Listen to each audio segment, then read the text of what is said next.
Y bueno, ayer justamente General Motors, una de las empresas más emblemáticas del sector automotriz en México y a nivel mundial, celebró sus 80 años de presencia en nuestro país. Aquí estuvo Mari Barra, la CEO a nivel global de esta compañía.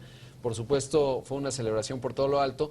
Y para platicar, se anunciaron inversiones de 800 millones de dólares adicionales. Estuvo el presidente de la República. Y para hablar de este asunto, me acompaña aquí en el estudio, me da mucho gusto, a Cristian Moreno. ¿Cómo estás? Bien, la verdad es que un poquito desvelado, la noche acabó tarde, pero había razones para hacerlo. 80 años de una marca que bueno, ha determinado la historia de nuestro país. Ellos producen por allá desde 1937 y han hecho 11 millones de vehículos. ¿Qué es lo que fabrica General Motors en México? Vehículos. 11 millones acumulados en esta larga historia en nuestro país. 24 millones de motores impulsan a muchos de los vehículos que se fabrican en otras plantas. Tú sabes que ya México no es un país independiente con respecto a la producción de vehículos, sino que ya se integra a una región. Y entonces, bueno, tú puedes hacer el motor y llevarlo a otra fábrica de manufactura, que bien puede ser Detroit por la cercanía o alguno de los puntos que tiene General Motors cercanos a nuestro país. Son 24 millones de motores, lo que te decía, y 9 millones de transmisiones.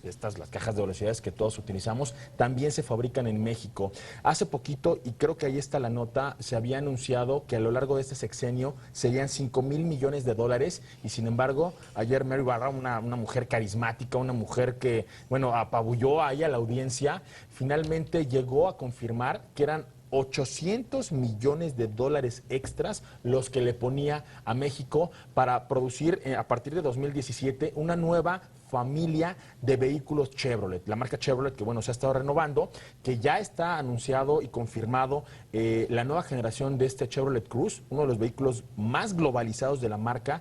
Tiene ya la confirmación para hacerse aquí en México y viene más dinero para hacer otros vehículos que, bueno, no han dicho qué, pero vendrán más adelante, ¿no? ¿Cuántas plantas tiene actualmente General Motors en México? Hay 4 centros de manufactura bien interesantes. Hay que hablar de Toluca, hay que hablar de San Luis, hay que hablar de Ramos Arizpe y obviamente hay que hablar de todo lo que se hace alrededor de estos, porque no son solo los centros de manufactura. Cuando tú hablas de una cadena de proveeduría, estás hablando, por ejemplo, de una serie de empleados directos e indirectos, ¿no? Aquí hay 15,000, pero el potencial es mucho mayor cuando se habla de quiénes son los que están alrededor de la cadena de proveedores. ¿Y por qué? Porque más del 7% de los vehículos que fabrica General Motors en el mundo los hace aquí en México. Eso es bien interesante porque pues, es muchísimo, ¿no? Hablando de los empleados, son 105,000 los empleos directos que ayer refería Ernesto Hernández, el director, presidente de aquí de General Motors. Que además él de sí es un personaje singular porque es el primer mexicano que dirige la operación en nuestro país, ¿no? Así y eso es, es todo un hito. Antes era Grease Liveline, ¿sí? Según encabezó más bien porque ahora es el de American Express, pero él encabezó la AmCham, ¿no? Un mexicano que representaba, digamos, a las empresas estadounidenses en México. Así es, y tiene una representación importante porque también maneja operaciones de Centroamérica. Es decir, México se vuelve un líder indiscutible. Me conmovió mucho la forma en la que Mary Barra, la directora general de General Motors, directora ejecutiva de General Motors, decía cómo le daba las gracias a México y cómo sentía el respaldo de nuestro país, pues es una región sumamente importante en la coyuntura de la problemática que ella enfrentó recientemente. Hay que hablar acerca de los problemas que han tenido, por ejemplo, en temas de seguridad y esto. Los vehículos mexicanos le dan garantías a General Motors para tener pues estos niveles y estos volúmenes de venta a escala internacional. Por supuesto. Ahora, ¿qué dirías de la coyuntura actual en la que está viviendo General Motors a escala global y lo que México significa, que ya un poco lo retratabas, Cristian? ¿Sí? Porque veía que van a empezar a importar vehículos que se van a vender en los Estados Unidos, es decir, importarlos a la Unión Americana desde China, ¿no? De lo que ya producen en China, eso por un lado, y por el otro, estas negociaciones que tienen con el sindicato, el UAW o el United Auto Workers, ¿sí? Que finalmente, ante esos escenarios en Estados Unidos, claro que México todavía se hace más atractivo, ¿no? El tema es dos cosas. La primera, que la calidad de la manufactura de nuestro país, por tema de cómo están capacitados los ingenieros de los centros de manufactura de nuestro país, te pone al nivel de cualquier otro centro de manufactura del mundo. Recordemos pues que estamos como el 4º exportador mundial, el 7º productor a escala internacional, y esto, bueno, te lleva a otro nivel. Y por otro lado, más allá de lo que tú tienes con respecto a la capacitación de la mano de obra, también tienes una cantidad de proveedores que están al nivel de cualquier otro en el mundo. Para que tú puedas fabricar coches, y de lo que estaban hablando ayer, como la SRX de Cadillac, un coche Cadillac tiene otras especificaciones, otras tecnologías, otras prestaciones, y obviamente hablar de vehículos como la Sierra, como Cheyenne, que en el mundo General Motors en México es el coche más rentable de la corporación. Es una pick-up, una camioneta que demanda mucha fortaleza en los ensambles, en la manufactura, en la calidad de los materiales, pero aquí hay en México un entramado que le permite a esta corporación hacer vehículos de estas características. Ahora, ¿y qué decir de el papel que puede jugar China? Porque originalmente pues, es el mercado más grande en el sector automotriz, de un fuerte crecimiento, ¿Sí? pero no necesariamente era un foco para exportar, ¿no? Se Es un atendía tema, normalmente esa nación. tú y yo lo sabemos, es un tema primero geográfico. Las distancias que hay en México y la infraestructura de importación y exportación de vehículos te dan una ventaja competitiva mucho mejor que la de China.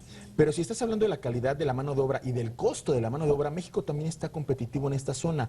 Y más allá de esto, toda la apertura de los tratados de libre comercio que ponen a México en un lugar envidiable, pues no solo le puedes mandar a la región de Norteamérica, y el presidente ayer daba cifras bien interesantes con respecto a este tratado de libre comercio, sino también al Mercosur, y cómo es que a pesar de los problemas que hemos tenido recientemente con Argentina y Brasil, México sí se convierte en un país que le puede mandar vehículos a América del Sur y no así otras naciones por el tema de los aranceles, por el tema de los temores que también tienen los gobiernos de que estos vehículos puedan estar sujetos a llamados de revisión. Es en donde México tiene ventajas competitivas y haces bajo la manga, ¿no? Cristian, vamos a hacer un corte y regresamos porque vaya que es emblemática la historia, 80 años de General Motors que se cumplieron en México y lo que representa, por supuesto, para el sector automotriz nacional. Y estamos aquí comentando con Cristian Moreno, pues parte de lo que se dio ayer en los 80 años de General Motors en nuestro país, un evento al que asistió el presidente de la República y que, por supuesto, destaca Ernesto, el director general, Ernesto Hernández, ¿sí? que finalmente, pues decía, es el primer mexicano que se encarga de la operación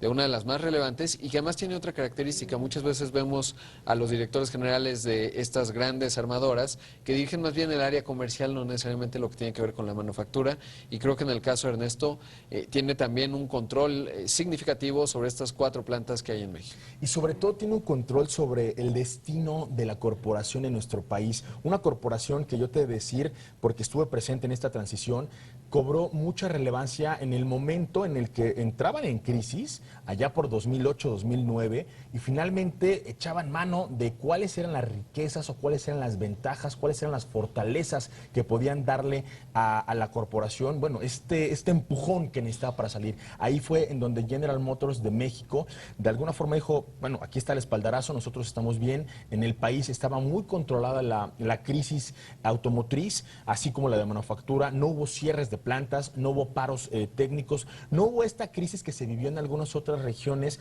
o centros de manufactura de General Motors. De ahí a la fecha, creo yo que el nivel estratégico que ha cobrado General Motors en nuestro país es fundamental. Yo te puedo hablar de una operación que actualmente y ayer Ernesto Hernández determinaba como una de las más importantes que ha tenido en la historia de General Motors en México. 185 distribuidores, 600 proveedores directos. Esto te habla del peso específico que tiene General Motors en no solo la producción de vehículos, sino también en la comercialización de los mismos.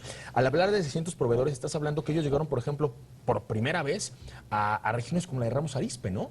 Después, y desarrollar todo lo que eso implica. Ahora tú ya ves un corredor y ahora ellos empezaron, ¿no? Me parece importante decir cómo hay las historias mexicanas detrás de General Motors en términos de los proveedores, ¿no? De los Tier 1, es decir, ¿sí? Los que entregan procesos complejos, por ejemplo, cajas de transmisiones.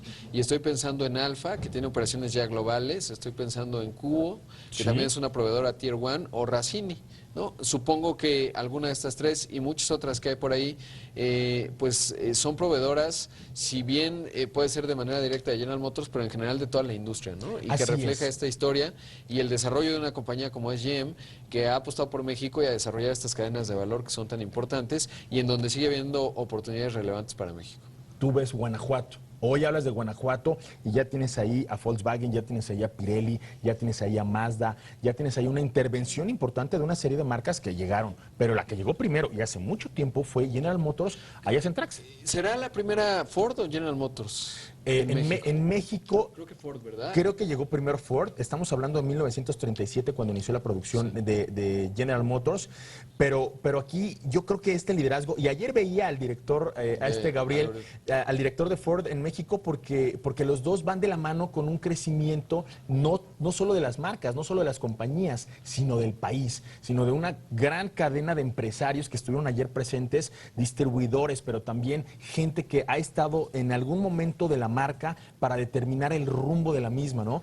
Y los datos que decía ya el presidente, por ejemplo, él no hablaba específicamente del Tratado de Libre Comercio, que tiene un poquito más de 20 años, pero son 15 años los que él marcaba como la meta o el comienzo de una historia que hoy ha crecido en un 80% más en la producción. Hablar de 80% más de producción es muchísimo, Rodrigo. Hablar de un 90% más en la exportación también lo es, porque a diferencia de otros mercados, a diferencia de otras regiones que hoy fueron o recientemente han sido muy fuertes en los mercados domésticos, México dijo, bueno, vamos a enfrentarnos a Estados Unidos para hacer coches, y se puso las pilas. Pero hace 20 años no éramos nadie en la industria automotriz. Hace 15 años nuestros coches, bueno, eran pequeños, no eran muy sofisticados, eran sobre todo para el consumo doméstico. Y hoy hablar que somos el principal proveedor para la Unión Americana en cuanto a la manufactura de vehículos, no es poca cosa.